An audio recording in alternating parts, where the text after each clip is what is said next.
Alright, today we're going to look at scales and more importantly how to use them. This is in response to a question I had on my Facebook group, which was simply that: how do you use scales? Now, scales, if I had to sum up in one word what they are used for, I would say creativity or expression. Okay, basically it's a visual tool, it's a map that shows you the notes that work well together. Alright, and then you can use that to be creative. So today we're going to look at the minor pentatonic scale, and I'm going to share with you 5 aha moments that I had that really helped me develop my playing ability with scales. And these for me are fundamental things that you need to know to be able to play well. So before you pick up the guitar and you start, expressing yourself and creating melodies and solos and improvising, then you first need to have muscle memory dialed into your fingers. Now, the more muscle memory you have, the better you're going to sound. So that isn't just about learning the notes under your fingers, so your fingers know where to go. That's having muscle memory of things like slides, hammer-ons, pull-offs, double stops, knowing where to bend, knowing where the sweet notes are at the right time. And all that comes with practice. And that's what I'm going to share with you today. I'm going to share with you 5 practical things that you can start right away that are going to really help you start to develop that intuitive playing style that you're looking for. We're going to focus on the A minor pentatonic scale because we are right in the center of the guitar here. Okay, now everybody learns the number 1 shape first, right? You've got this.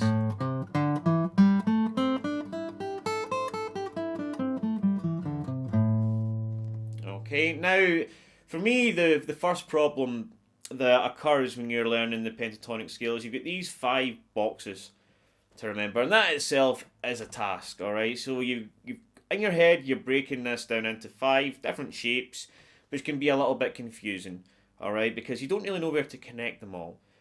So what we're going to look at today is a much easier and visual way to look at the scale and to learn the scale.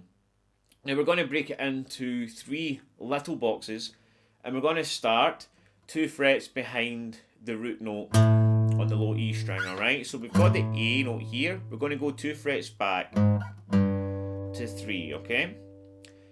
And the way we're going to play it is we're going to go 3, 5 on the low E, 3, 5 on the A, and 7 on the A, right? Now remember, the pentatonic scale is 5 notes. So that's the only notes that are in the pentatonic scale right there for the A minor scale. Alright, we've got 3, 5, 3, 5, 7. Okay, now we're going to play those notes again. But this time we're going to go 5, 7, 5, 7, 9. Okay? Then we're going to play the same notes again, but this time on the B and E string. We're going to go 8, 10, 8, 10, 12. Alright, so you've got 3, 5, 3, 5, 7. 5, 7, 5, 7, 9. 8, 10, 8, 10, 12.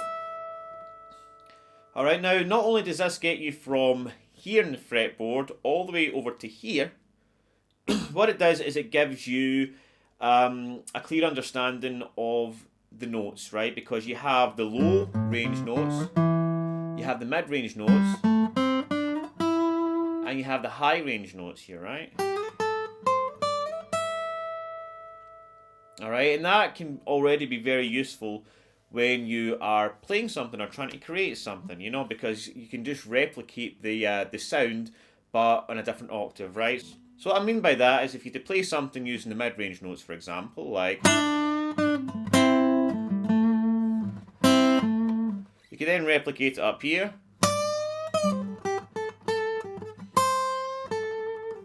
So we have step 1, and that is learning the scale along the fretboard, right? So 3, 5, 3, 5, 7, 5, 7, 5, 7, 9, 8, 10, 8, 10, 12. Now make sure you're using the correct fingering here, right? You've got 1 and 3 for here.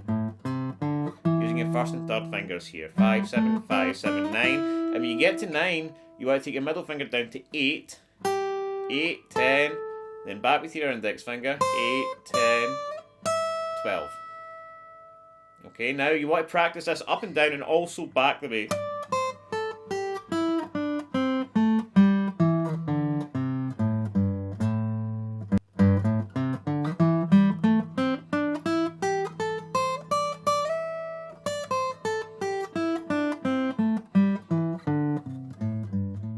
And you want to do that till you're at the point where you can play it without thinking about it. So whether that's when you're watching TV, when you're just chilling at night, whenever, if you get that muscle memory in, just 5 minutes, 10 minutes a day can make all the difference. So make sure you do that, and that is step 1.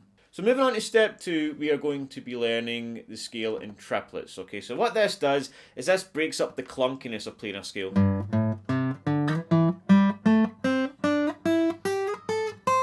Alright, doesn't sound very musical at all when you're playing one note after the other like that.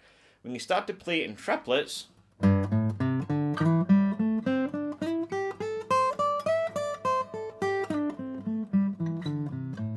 it's already starting to sound a bit more musical, right? So that's the next practice that we're going to start.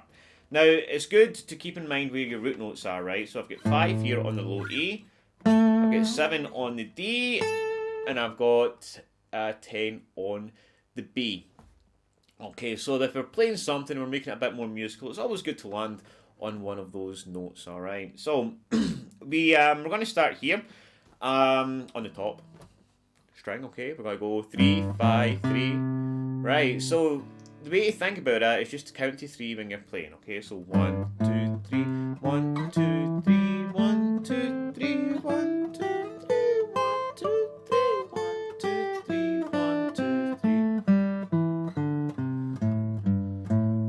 And finish on a root note, alright? So go nice and slow, right? The most important thing is you get the muscle memory, you get the notes, so you need to do that slow, and then gradually start to speed up a little bit.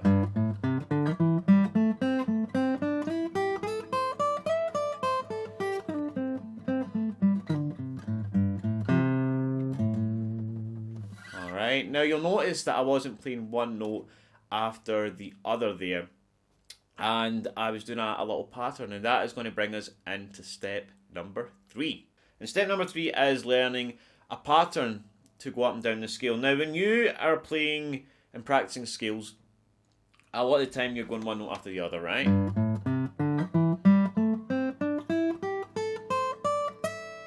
Right, and then things start to become predictable. You start to play the same things over and over. And again, it sounds still a little bit clunky because you still get the same notes coming one after the other. Now, when you play a pattern, that mixes things up, and then you've got other options that are more easily available to you because you practiced them, right? So, if you do a pattern like this,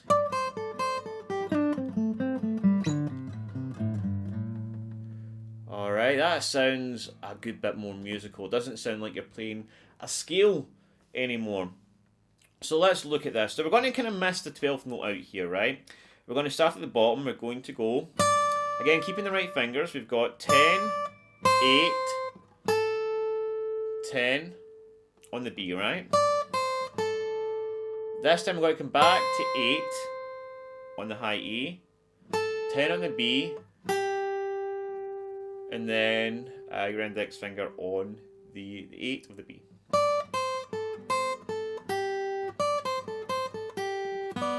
Sorry.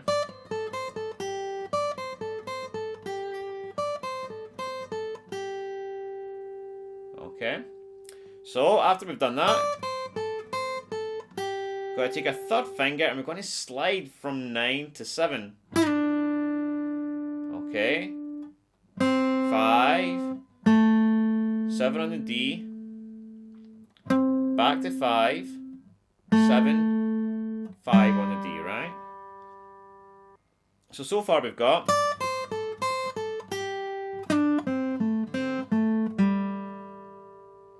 okay, now once we're here, we've got to do the exact same thing. We're going to slide from 7 to 5 in the A, to 3, 5 on the low E, back to 3 on the A, 5, 3, then finish on the root note. Alright.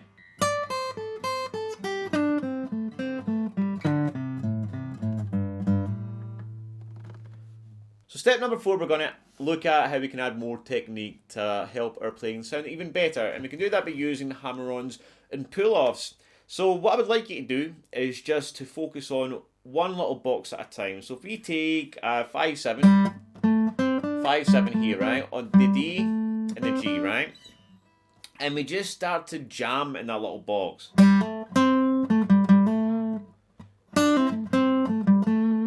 So for a hammer-on, right, let's just practice 5 and 7 here, index finger, and actually use my 2 fingers to come down there on the 7, right?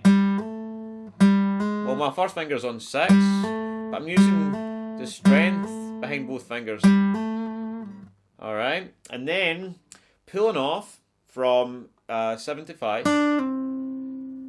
You know, keeping your finger already on 5 here, and using your 3rd finger on the G on the 7th fret. Alright.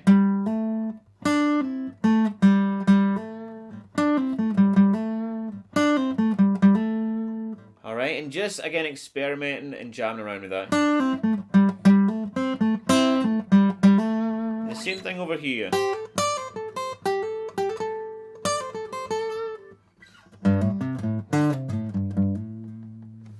Alright. And that is step number 4.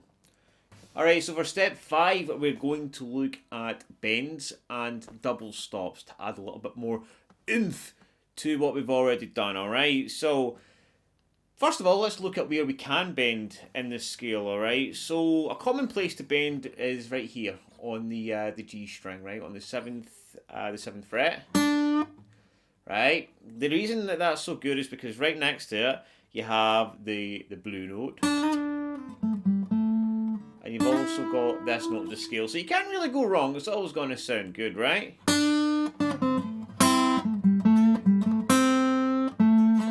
And this is another cool place to bend, is on the 5th fret.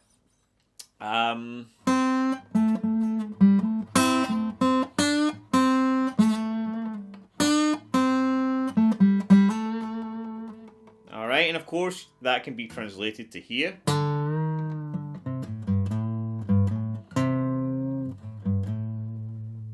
Just this little 1 finger bend. It's pretty cool.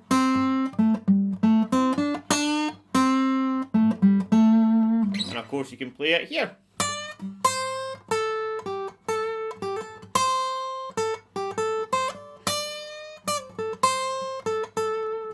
Alright. And that is the bends. Now, if we add some double stoppage to that. Now, double stops are basically when you play 2 notes at the same time. Alright, to get this kind of thing, right? So we can actually do that when we're bending here. Now what I'm doing here is I am barring the bottom 2 strings, alright, on 5. And when I'm bending up here with my 7th finger, I'm getting the notes as well. Alright. There's other places you can use double stops. You've got... Alright. This is quite a cool one here. Eric Clapton uses this a lot.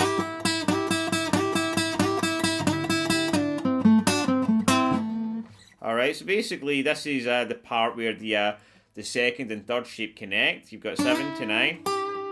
And then 8 on the B. If you get them together,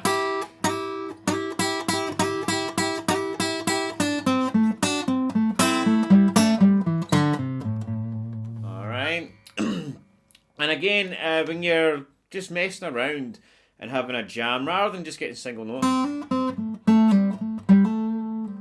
try barring your finger, your index finger, and just be a little bit messy with it.